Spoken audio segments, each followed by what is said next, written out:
la plus puissante du second millénaire. La projection des cendres volcaniques fut telle qu'elle provoqua une année sans été et terrible conséquence, une famine planétaire. Cette même année, 1257, deux volcans d'un autre genre, mais plus inoffensifs, se signalent aussi par leur activité. Le dominicain Thomas d'Aquin et son alter ego franciscain Bonaventure deviennent l'un et l'autre docteurs en théologie de l'Université de Paris. Si le premier est déjà ou sera bientôt pour chacun de vous un maître bien connu, ou du moins souvent fréquenté, faisons plus ample connaissance avec le second, son faux jumeau en quelque sorte. Nous l'appellerons Bonaventure, mais il se prénommait initialement Jean, ou plutôt Giovanni, car il est italien, comme Thomas d'Aquin ou François d'Assise, dont il rejoint les frères mineurs en 1247. À cette date, Jean Bonaventure vient d'achever ses études à la faculté des arts et il s'apprête à commencer sa théologie. Longues études, nous sommes au Moyen-Âge, qui font de lui un universitaire de haut vol, un technicien de la scolastique, parfaitement à l'aise dans le maniement des concepts et le déploiement d'une pensée rigoureuse. Il n'a pas attendu son doctorat, ni même sa maîtrise en 1253-54, pour commencer à enseigner. Dès 1248, son baccalauréat de théologie en poche, il a alors une petite trentaine d'années, il devient assistant avant d'être promu maître en théologie, donc 5 ans plus tard. Deux observations sur les facultés de théologie encore au berceau. On débute alors l'enseignement en lisant les livres bibliques aux étudiants et sans autre explicitation que sur le sens littéral. La réception de l'écriture est donc au point de départ pour les enseignants comme pour les étudiants. Par ailleurs, les branches de la théologie ne sont pas encore ni spécialisées ni séparées. Le maître doit être compétent en exégèse comme en dogmatique, en théologie morale, en spiritualité et en pastorale. Jusqu'en 1257, Bonaventure avance donc dans la carrière universitaire. Il commente le livre des sentences et rédige le Breviloquium, un discours bref, c'est le sens du mot, à savoir une sorte de manuel fondamental, mais en même temps bien structuré, à l'intention des apprentis théologiens. Tout change en 1257. Son doctorat à peine reçu, il est élu ministre général de l'ordre franciscain. Celui-ci compte alors 30 000 frères répartis dans tout le monde chrétien de l'époque, jusqu'à Pékin même, où on en trouve, un peu la dissémination, 30 000 frères, rapprochez cela de l'effectif des jésuites, aujourd'hui ils sont à peu près la moitié. Il y a un petit peu la charge pastorale qui tombe sur ses épaules. En plus de sa charge, Bonaventure mène de front une activité de prédicateur, d'enseignant et d'écrivain. Il participe encore à des débats doctrinaux à l'Université de Paris. Le 28 mai 1273, 73,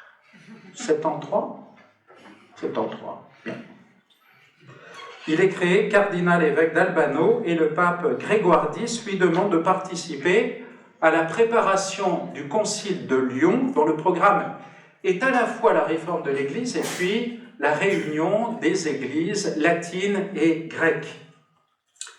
Il tombe malade lors du concile et meurt le dimanche 15 juillet 1274, la même année donc que son jumeau, Thomas d'Aquin. Canonisé en 1482, Bonaventure est surnommé le docteur séraphique. Voilà, donc pour ce rapide survol biographique, j'aimerais m'arrêter maintenant sur 3 points.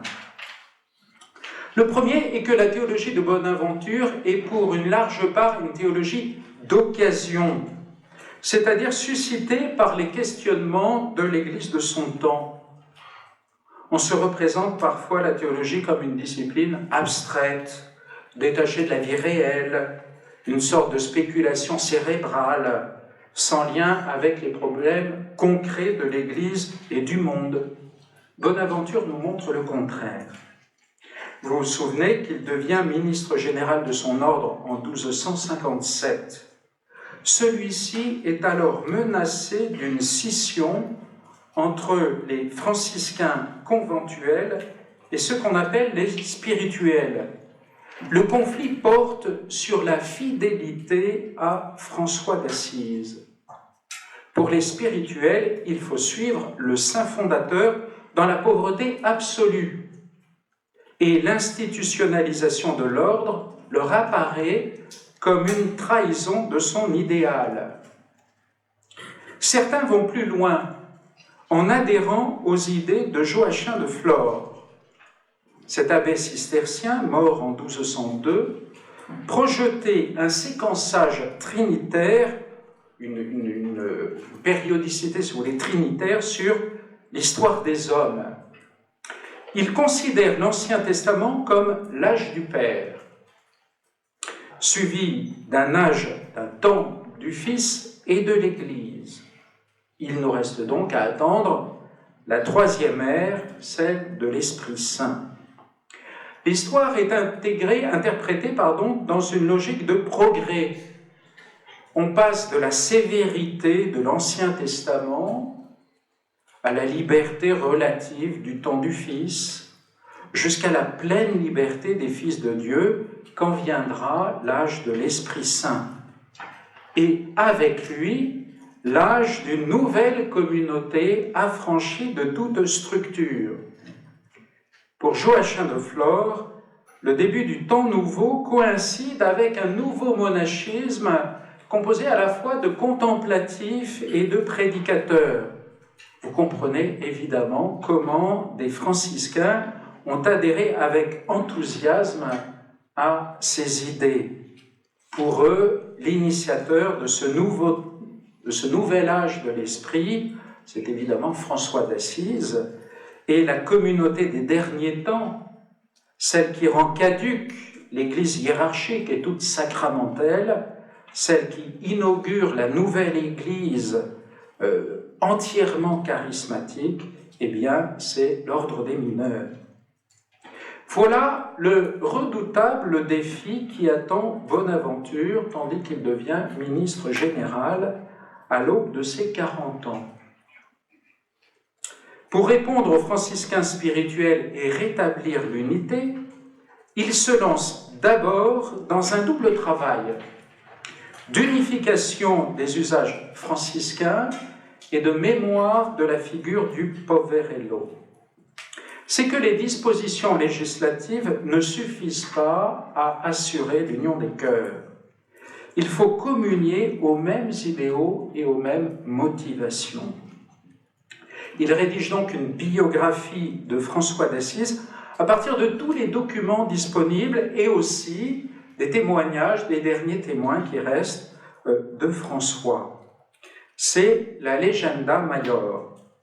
Le chapitre général de Pise la reconnaît comme le portrait le plus fidèle du saint fondateur. Mais ce n'est pas tout. Il faut aussi une réponse théologique aux théories de Joachim de Flore et qui fasse droit en même temps à la nouveauté apportée par François. Plus tôt déjà, dans les années 50, Bonaventure a eu à défendre les ordres mendiants face, c'est vrai, à la jalousie des maîtres séculiers de l'Université de Paris, mais aussi face à leur incompréhension de ce nouveau monachisme qui n'est plus astreint comme les bénédictins, les cisterciens, à la stabilité et qui s'est installé aussi au cœur des villes.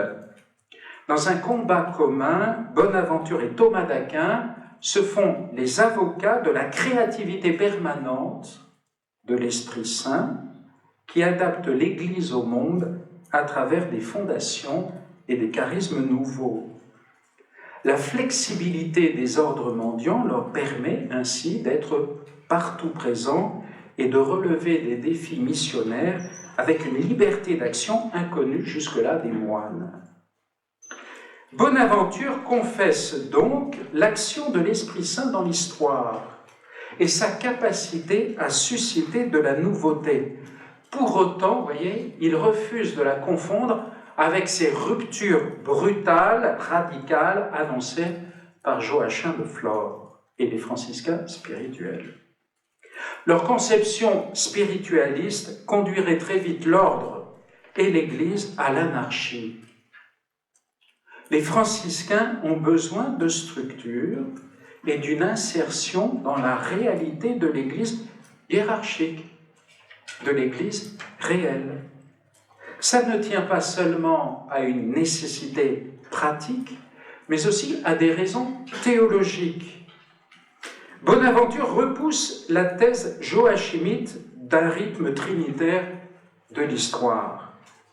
Dieu est un pour la totalité de l'histoire. Il ne se divise pas en trois divinités successives. En conséquence, l'histoire est une. D'autre part, Jésus-Christ est la dernière parole de Dieu, celle en qui il a tout dit, se donnant et se disant lui-même. Il n'y a donc pas un autre évangile ni une autre église à attendre. L'ordre franciscain doit donc s'insérer lui aussi dans l'église telle qu'elle est, sans se croire appelé à la dépasser ou à la refonder. Cela ne signifie pas que l'Église soit figée dans le passé et qu'il n'y ait pas de nouveauté en elle. Les œuvres du Christ ne reculent pas, dit Bonaventure. Les œuvres du Christ ne reculent pas, elles ne disparaissent pas, mais elles progressent. Et ça, c'est important, vous voyez qu'il formule lui aussi explicitement l'idée d'un progrès. Avec une conséquence pour la théologie, c'est que jusque-là, un bon nombre de théologiens tenaient les pères de l'Église comme le sommet absolu de la théologie, que les générations ultérieures ne pouvaient que répéter. Or, Bonaventure a fait l'expérience avec son père François d'Assise de la richesse de la parole du Christ, qu'elle est toujours intarissable et qu'il est capable, vous voyez, de l'interpréter d'une manière neuve et que, en toute génération, peuvent apparaître de nouvelles lumières. Il n'existe donc pas un âge d'or indépassable, insurpassable dans l'histoire de l'Église. L'unicité du Christ garantit ainsi la possibilité d'un renouveau à chaque moment de l'histoire ecclésiale.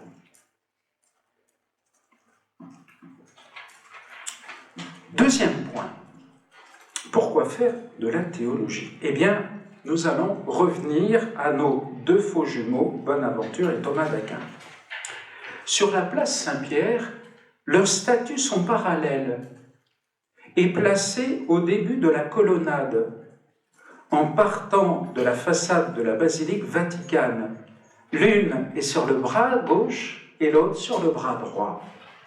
C'est que les deux sont également grands et différents. Leur théologie est également catholique et géniale. Et en même temps, ce sont deux approches diverses qui permettent de saisir que la théologie n'est pas condamnée ni à la monotonie, ni à l'uniformité. On ne peut jamais ériger une école particulière en dépositaire unique de l'orthodoxie catholique. Pour illustrer le propos, regardons quelle fonction nos deux maîtres assignent à la théologie. Est-elle une science pratique ou une science spéculative et théorique ? Eh bien, saint Thomas réfléchit sur les deux réponses alternatives. Pour la première, la théologie est une réflexion sur la foi. L'objectif de la foi est que l'homme devienne bon, en vivant selon la volonté de Dieu, le but de la théologie serait donc de le guider sur la voie bonne, et par conséquent, elle serait une science pratique. Pour l'autre position, la théologie cherche à connaître Dieu. Elle est donc surtout une science théorique. Thomas conclut sans sacrifier aucun de ces deux aspects. La théologie est théorique car elle cherche à connaître Dieu toujours davantage, et elle est pratique car elle veut orienter notre vie vers le bien. Il reste qu'il s'agit d'abord de connaître Dieu avant que se forme l'action selon Dieu. Ce primat de la connaissance par rapport à la pratique est révélateur de l'orientation fondamentale de saint Thomas. Comment répond maintenant Bonaventure à la même question ? À l'alternative entre le primat de la connaissance d'un côté et celui de la pratique de l'autre, il ajoute une troisième option qu'il appelle sapientielle. Informée par la sagesse, elle embrasse les deux aspects. Elle recherche la contemplation comme la plus haute forme de la connaissance, et elle a aussi pour intention que nous devenions bons. En ce sens, la théologie, je le cite, est une science qui rend les hommes bons. Je pense qu'il mettait aussi les femmes avec. Car être bon ne consiste pas seulement, vous voyez, dans des actes extérieurs, des actes qui seraient bons, mais dans la bonté de la volonté qui a été transformée. Cette position a de très belles conséquences. Ainsi, quand Bonaventure aborde la question classique au Moyen-Âge des motifs de l'incarnation, je présente la question. La venue du Fils de Dieu dans la chair a-t-elle été motivée d'abord par la volonté du salut de l'homme pécheur, ou bien pour achever l'œuvre de la création entière par une sorte d'apothéose qui serait l'union personnelle du Créateur avec la dernière de ses créatures, l'homme. Notre docteur concède que les deux positions sont également légitimes, mais il penche pour la première, et son argument est magnifique. La pensée que Dieu se soit incarné pour effacer nos crimes suscite davantage l'amour dans l'âme fidèle que s'il avait eu pour but de mener à sa perfection l'œuvre commencée de la création. Et du coup, vous voyez, c'est l'argument que va conserver Bonaventure.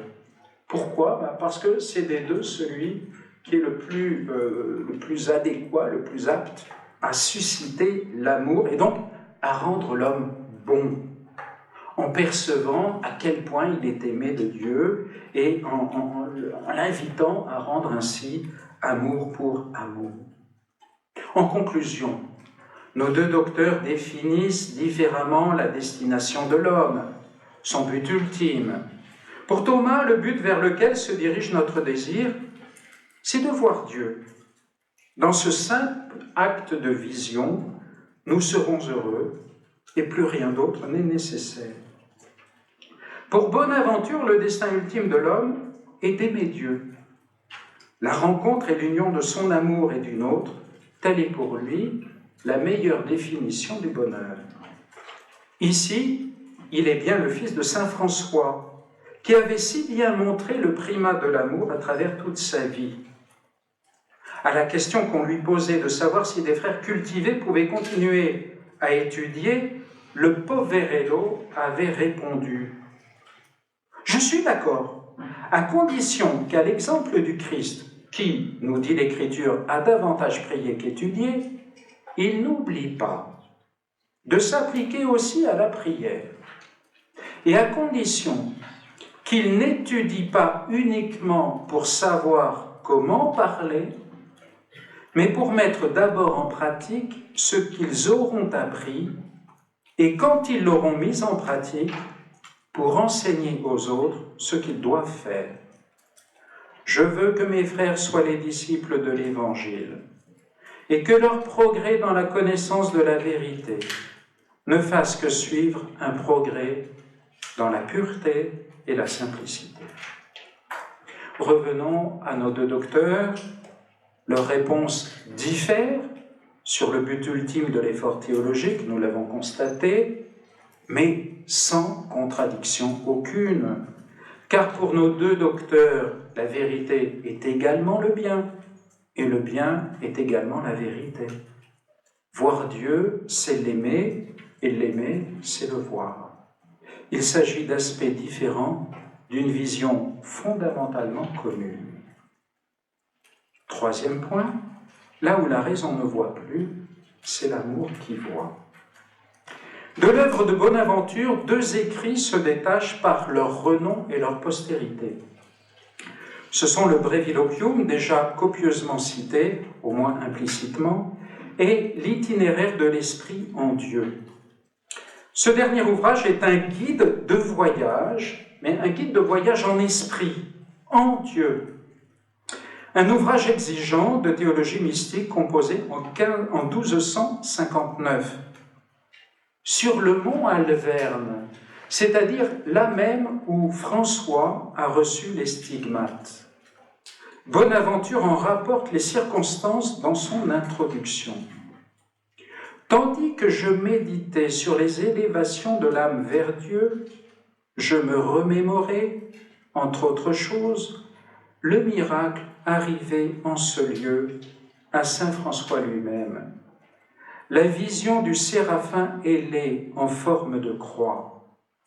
Et il me sembla aussitôt que cette apparition représentait l'extase du bienheureux Père et indiquait l'itinéraire à suivre pour y parvenir. Donc vous voyez, c'est intéressant, la source d'inspiration de cet universitaire qui fait un travail de théologie mystique, c'est finalement l'expérience de son saint fondateur, François d'Assise, qui devient pour lui l'autorité, la première autorité, alors pas en concurrence avec l'écriture évidemment, mais la grande autorité pour devenir, vous voyez, ensuite un schéma, pas un schéma, non, mais un ouvrage de théologie mystique.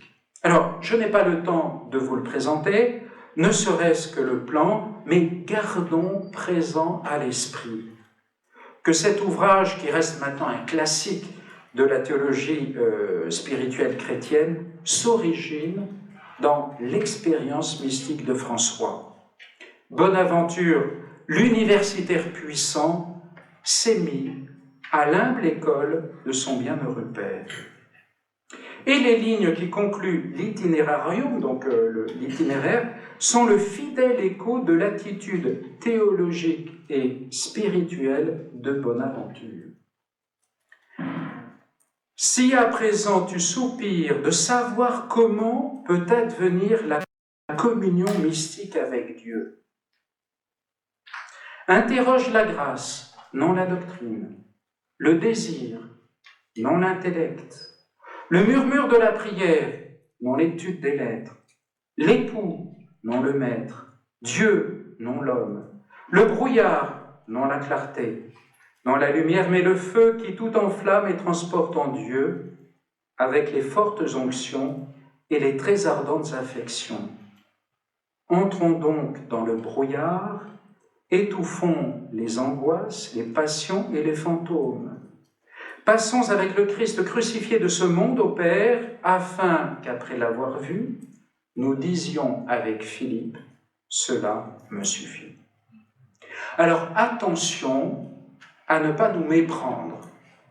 Ne voyez là aucun discrédit de la raison. Bonaventure ne choisit pas la dévotion contre l'effort intellectuel, c'est évident. Il exprime plutôt un dépassement d'un certain idéal intellectuel et autosuffisant. Ici, il a reçu d'abord du pseudo-Denis, c'est-à-dire ce théologien syriaque du VIe siècle qui écrivait sous le pseudo de Denis l'Aréopagite, le converti donc de Paul à Athènes. Pour saint Augustin encore, le sommet de la connaissance revient à l'intellectus, c'est-à-dire à la vision combinée du cœur et de la raison. Mais le pseudo-Denis observe que dans l'ascension mystique, il arrive que la raison ne voit plus, alors que l'amour continue de voir, même dans la nuit de l'intelligence. L'amour s'étend au-delà de la raison. Il voit davantage. Il entre plus profondément dans le mystère de Dieu. Bonaventure est fasciné par cette vision, car il le constate, c'est bien dans la nuit complète de la croix qu'est apparue toute la grandeur de l'amour divin. Donc vous voyez, si l'absolu de la lumière sur l'amour de Dieu est apparu dans la nuit, c'est peut-être aussi dans la nuit qu'on reçoit cette lumière et qu'on est capable de la comprendre, enfin, de l'accueillir vraiment. Là où la raison ne voit plus, c'est l'amour qui voit. À la lumière de la théologie de la croix, notre citation de l'Itinerarium devient une expression limpide de la spiritualité franciscaine.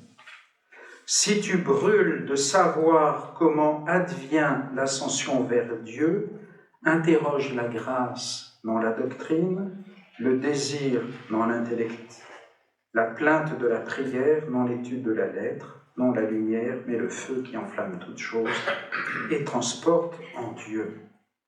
Tout ceci suppose le cheminement de la raison, mais le transcende aussi dans l'amour du Christ crucifié. En tirant parti de la transformation de la mystique grâce au pseudo-Denis, Bonaventure se place au commencement d'un grand courant mystique qui se poursuit, nous on le connaît bien, avec Jean de la Croix notamment, vous voyez qu'il ouvre un chemin. Pour être complet, je dois y joindre un autre versant de la spiritualité franciscaine, pleinement assumé par Bonaventure, à savoir l'amour pour la création et son émerveillement devant l'œuvre divine. C'est encore dans l'itinéraire de l'âme en Dieu qu'on peut lire « Celui qui ne voit pas les splendeurs innombrables des créatures est aveugle. Celui qui n'est pas réveillé par de si nombreuses voix est sourd. Celui qui pour toutes ces merveilles ne loue pas Dieu est muet. Celui qui devant tant de signes ne s'élève pas au premier principe est stupide. Car toute la création parle à haute voix de Dieu, du Dieu bon et beau de son amour. » Concluons.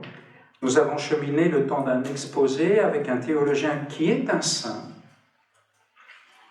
Un théologien avant d'être un saint, qui a été fasciné et entraîné par un autre saint, François d'Assise, et qui a conçu son travail comme un service de la marche ecclésiale, notamment de la marche de ses frères mineurs, vers la sainteté.